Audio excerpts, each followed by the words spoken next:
Jadi Paula itu dapat dua hukuman. Satu hukuman putusan yang tidak benar, satu lagi fitnahan terkejam. Karena dia difitnah dengan putusan pengadilan, dia terfitnah pelaku zina. Soal benar tidaknya kita nggak tahu, tapi kan bukti tidak ada. Kenapa? Kenapa hakim begitu memihak ke satu pihak? Harusnya itu hakimnya diperiksa itu. Itu loh.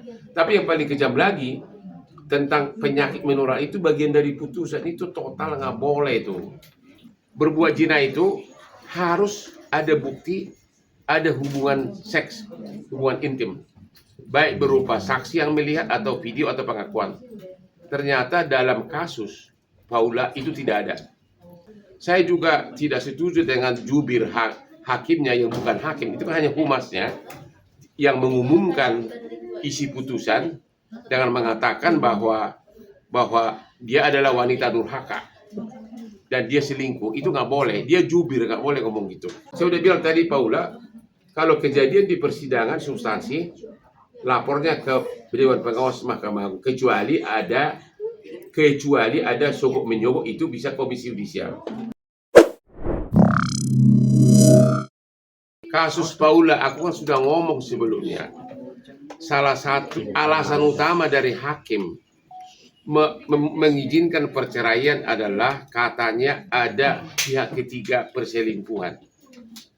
Ya, tapi tidak diuraikan perselingkuhan itu yang bagaimana. Memang ada bukti-bukti CCTV di mana Paula ngobrol loh dengan pintu terbuka. Tidak ada satupun video tentang hubungan intim. Oke. Menurut undang-undang ada beberapa alasan cerai. Satu, karena berbuat zina. Berbuat zina itu harus ada bukti, ada hubungan seks, hubungan intim, baik berupa saksi yang melihat atau video atau pengakuan. Ternyata dalam kasus Paula itu tidak ada. Adanya hanya sekedar chatting atau ngobrol apa gitu, tapi tidak ada pengakuan pernah hubungan intim. Jadi salah putusan hakim yang menyatakan bahwa memakai istilah perselingkuhan, karena di dalam undang-undang tidak ada istilah perselingkuhan. Istilah perselingkuhan itu hanya ada dalam kehidupan sehari-hari, dan itu jadi putusan itu salah total. Harusnya hakim memakai dalam undang-undang selain berbuat zina, alasan kedua adalah pertengkaran terus-menerus. Harusnya itu dipakai oleh hakim sebagai alasan bahwa karena kedekatan, kalau benar ya, dengan pihak ketiga, maka bertengkar terus-menerus itu bisa jadi alasan perceraian. Ya, itu dari segi hukum begitu. Jadi putusan itu salah total. Ya. Dan yang kedua, saya juga tidak setuju dengan jubir hakimnya yang bukan hakim. Itu kan hanya humasnya yang mengumumkan isi putusan dengan mengatakan bahwa dia adalah wanita durhaka dan dia selingkuh. Itu nggak boleh, dia jubir, nggak boleh ngomong gitu. Dia hanya mengatakan perkara cerai sudah diputus, dikabulkan, dan terbuka banding, hanya sebatas itu. Ya, kalau yang humasnya pengadilan itu kan bukan hakimnya, dan itu kan perkara belum final, masih banding. Itu sangat merugikan pihak yang berperkara. Ya, udah. Bang, tapi melihat Paula bisa dibilang tuh akhirnya melaporkan juga pihak hakimnya ke komisi yudisial dan juga MKM. Iya, harusnya saya juga udah bilang sama Paula, khusus menyangkut putusan yang salah, itu harusnya bukan ke Komisi Yudisial, itu harusnya ke Mahkamah Agung, ke Bawas, Dewan Pengawas, ke Bawas. Itu karena Komisi Yudisial tidak bisa mencampuri substansi perkara. Ya, tapi kalau yang humas yang ngomong itu kemungkinan itu pun masih ragu-ragu, masih abu-abu. Tapi kalau itu dilaporkan semuanya ke Bawas, Dewan Pengawas di Mahkamah Agung, itu kewenangan dari Mahkamah Agung, bukan ya. Salah alamat kalau KKI. Salah alamat. Tapi hari ini kabarnya Paula sendiri diperiksa di Komisi Yudisial, Bang. Gimana? Komisi Yudisial tetap tentu ada pengaduan, tentu akan, tapi pengaduannya itu apa dulu? Kalau menyangkut substansi putusan, Komisi Yudisial tidak berwenang. Nanti karena Komisi Yudisial tidak bisa menjatuhkan sanksi tanpa nanti join dengan Mahkamah Agung. Nanti Mahkamah Agung tidak akan setuju. Jadi akan sia-sia perjuangannya itu. Harusnya ke Bawas Mahkamah Agung. Berarti langkahnya harus ke Bawas dulu, baru ada ke Bawas, lebih tepat ke Bawas, ya, agar langsung karena dia yang berhak menjatuhkan sanksi. Mahkamah Agung sendiri berhak sendirian menjatuhkan sanksi. Tapi kalau Komisi Yudisial harus join dengan Mahkamah Agung, harus tim. Dan tentu Mahkamah Agung akan kalau mengikuti aturan, ya itu bukan kewenangannya Komisi Yudisial gitu loh. Jadi salah alamat. Bang, langkah apa selain ke KAI kan ada juga ke Dewan pas segala macam atas bocorannya postingan data hasil putusan sidang ini, gimana Bang menurut Abang sendiri langkah-langkah dari tim? Ya hanya banding itu aja. Itu belum mengarah banding ya. Satu lagi di putusan yang itu saya udah baca yang di postingan itu yang katanya ada sudah kena penyakit menular H titik-titik ya sejak sebelum nikah. Tapi di persidangan ternyata tidak ada rekam medis. Tidak ada dokter yang dia bawa. Hanya ada keterangan 2 saksi temannya. Itu putusan hakim salah total. Banyak ya, nggak boleh itu. Dari mana dia tahu kalau temannya doang? Ya itu salah total itu. Itu termasuk itu sangat menyakitkan bagi Paula. Masalahnya adalah yang saya tidak mengerti adalah kok bisa itu laki-laki mengumumkan sebelum nikah? Berarti sebelum lahir anaknya. Berarti ada kemungkinan sudah masih kena penyakit itu, masih mengandung penyakit pada saat mengandung. Sedangkan penyakit menular itu bisa kena dari hubungan, ini dokter nih, bisa menular dari hubungan anak kan, apa kelahiran. Dan itu bisa ketahuannya bertahun-tahun loh. Jangan heran kalau penyakit itu bisa ketahuannya lama. Bukan hanya itu, jangka panjang jejak elektronik dari anaknya ini. Coba bayangin kalau dia melamar ke anak orang, ya melamar istri, bapaknya takut jangan-jangan kau kena. Itu loh. Jadi kalian laki-laki jangan gitulah sama wanita. Itu pesan saya. Kalau kau udah mau cerai, ya udah ceraikan aja. Nggak usah terlalu vulgar menceritakan kebusukannya. Ingat, selama kau nikah sama dia, kau pernah merasakan kepuasan yang sangat nikmat, bener nggak? Kepuasan di malam-malam dingin di serangan fajar, ya. Tapi jangan, ya benar kok. Kalau nggak ngapain 2 anak? Ingat itu pada saat kau Udah. Oh, ya.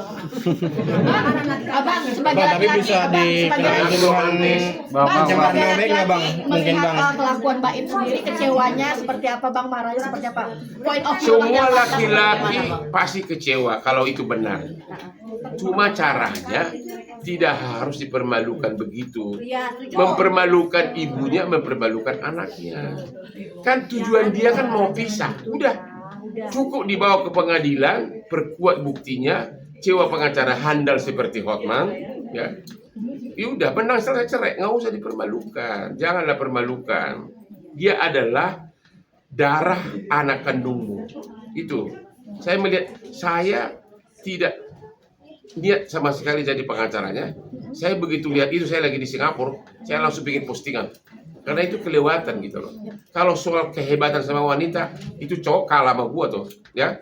Gua lebih kaya juga. Berarti mengenal sosok B ini seperti apa Bang? Apa? Mengenal sosok BM.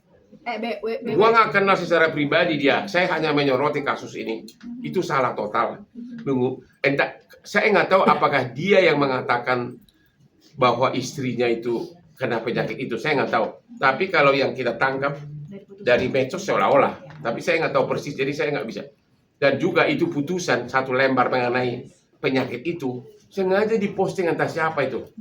Ada kan, maka saya tahu. Saya baca tulisannya itu bukan bohong, itu bahasa hakim. Itu saya udah, oh ini benar, ini bagian dari putusan gitu. Saya langsung di Singapura di kamar hotel langsung gua bikin postingan, itu nggak boleh begitu. Ya, kita ini laki-laki semuanya, udahlah. Semua juga suka wanita cantik. Jangan kita korbankanlah ibu dari anak kita. Ya, itu aja.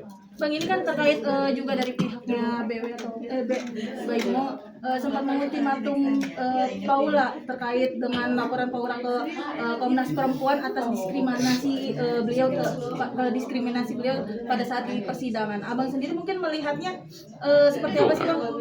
Kalau di persidangan tidak ada kewenangan dari siapapun. Tidak ada, itu hanya bisa banding. Ya lebih bagus banding aja. Makanya atau saya udah bilang tadi Paula, kalau kejadian di persidangan substansi, lapornya ke Dewan Pengawas Mahkamah Agung. Kecuali ada sogok menyogok, itu bisa Komisi Yudisial. Itu pelanggaran kode etik. Kalau menyangkut penafsiran pasal, itu Dewan Pengawas Mahkamah Agung. Berarti jika Paula banding bisa menang, Bang? Untuk aspek itu bisa, tapi takutnya di pengadilan tinggi hakim mengatakan itu terbukti pertengkaran terus-menerus. Menang dari alasannya, bisa-bisa alasan cerai tetap dikabulkan, tapi bukan perzinahan. Karena memang tidak ada bukti perzinahan, ya. Ada alasan lain, yaitu pertengkaran terus-menerus. Itu bisa. Itu salah satu alasan cerai. Bang, Tapi ini karena juga kan dari keduanya pihak sama-sama asisten. banding, Bang. Keduanya sama-sama banding nih, Bang. Pihak Paula mengajukan banding, terus Baim Ya juga itu banding. bebas banding, tapi nanti kan tergantung hakim mana yang dikabulkan. Karena yang sada banding mungkin saya nggak tahu alasannya banding apa, agar uangnya tidak dikasih atau uang nafkah atau apa, saya nggak tahu. Karena dia udah terkabul, dia udah menang kok. Kecuali hanya masalah atau mau dia alasannya dipertegas lebih ekstrim lagi, kau telah berbuat ini, nggak ada. Zina itu kan Anda tahu dong, zina kan harus ada bukti Iya. hubungan Iya udah. tit gitu loh. Kayaknya gue cocok sama dia, lama-lama jodoh nih. Tapi dari apa namanya terkait dengan bukti adanya percekcokan, sempat juga pihak dari ART rumah tangganya Mbak Im dan Paula sempat bercerita terkait memang adanya percekcokan antara mereka berdua selama menjalani rumah tangga. Ya itu Gimana kan tuh, Bang? pertengkaran terus menerus, itu boleh, ya, itu boleh. Paula cerita sama saya, katanya ada satu pembantunya yang rada-rada memihak ke pihak laki, sehingga ada chattingan yang kata-kata kangen itu bocor gitu loh. Tapi itu pun bukan perzinahan, gitu loh. Kan berzina itu kan dia dihukum. Jadi Paula itu dapat dua hukuman. Satu hukuman putusan yang tidak benar, satu lagi fitnahan terkejam. Karena dia difitnah dengan putusan pengadilan, dia terfitnah pelaku zina.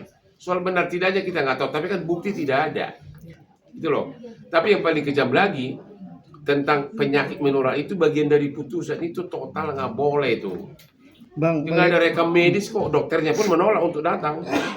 Bang, melihat hasil putusan pengadilan sendiri, hak-hak apa yang hilang dari Paula setelah dari putusan hakim yang Kalau menyebut- dari putusannya belum ada, yang hilang hanya nama baik, hancur. Kan masih banding kan, belum dieksekusi itu putusan. Tapi sudah keburu, yang udah keburu dicaci maki, ada sebagian rakyat percaya, sebagian tidak percaya, tapi yang paling menyakitkan adalah untuk anak-anaknya. Karena nanti tidak digitar, oh ibu kamu dulu begini, kena penyakit ini, berarti kau juga. Lu bayangin kalau putri Anda dilamar sama anaknya, lu pasti ragu-ragu loh. Karena secara medis kan penyakit itu bisa menular berapa tahun kemudian ya. Iya betul. Ya. Tapi setuju Bang, artinya kan pihak Paula kan datangi Dewan Pers untuk meminta menghapus semua pemberitaan terkait adanya pemberitaan. Ya nggak bisa, itu susah. Nggak bisa. Justru harusnya Paula ngomong, menjelaskan ini semua secara benar. Karena no viral, no justice kan. Kalau dia menceritakan ini secara benar, bahwa dia secara hukum tidak terpenuhi syarat, itu malah harusnya Dewan Pers diperlukan oleh Paula, malah sebalik, iya kan? Kalau dia seperti yang saya terangkan itu, karena memang jelas-jelas hakim juga mengakui tidak ada video MLM aja, MLM-nya, MLM, multi level marketing, Benar. dan tidak ada saksi pun yang melihat. Berarti Jadi- untuk menghapus jejak digital. Jadi sulit ya, kita Bang? mempertanyakan ada apa yang terjadi, kok memihak begitu? Nah, itu tuh yang kenapa hakim begitu memihak ke satu pihak? Harusnya itu hakimnya diperiksa itu. Indikasi? Enggak boleh ngomongnya gitu ya. Indikasi. Bang, tapi kalau pengadilan agama, apakah dia merujuk pakai hukum agama, Apa? Bang? Kalau pengadilan agama, apakah dia merujuk pakai hukum agama, Bang, agama Islam? Artinya perempuan berduaan Di dengan undang-undang ada namanya dua undang-undang. Satu undang-undang perkawinan, satu lagi kompilasi hukum Islam. Dua-duanya alasan cerai sama, yaitu zina itu di undang-undang juga katanya zina, berbuat zina, di hukum kompilasi hukum Islam juga berbuat zina. Tidak ada kata perselingkuhan. Satu lagi pertengkaran terus menerus. Satu lagi kalau di penjara sekian tahun. Atau satu lagi karena tidak bisa memberikan nafkah lahir batiniah. Kayak Hotman itu. Tapi yang berduaan di kamar dan curhat itu gimana bang? Ya itu tadi itu bukan berzina kan? Itu bisa jadi alasan harusnya bertengkar gara-gara aku melihat kamu dengan cowok, ya itu bertengkar. Karena di undang-undang ada alasan cerai pertengkaran terus menerus, ya itu jadi alasan bisa. Bang, tapi mengganti nomor laki-laki. Artinya kemungkinan cerai tetap bisa dikabulkan. Ya, kemungkinan si laki tetap menang tapi dengan alasan yang berbeda gitu loh. Ya. Bang, tapi mengganti nomor laki-laki lain dengan nama perempuan itu Apa? mengganti nomor laki-laki lain nama Nomor kan Paula telepon, mengganti Bang. tuh nama Ya, si kita nggak usah masuk terlalu ke dalam itulah. Ya itu jelas itu bukan itulah kalau itu terbukti itulah alasan pertengkaran. Kenapa lo gitu loh? Bukan perzinahan gitu loh. Itu salah satu bukti bahwa memang ada sesuatu.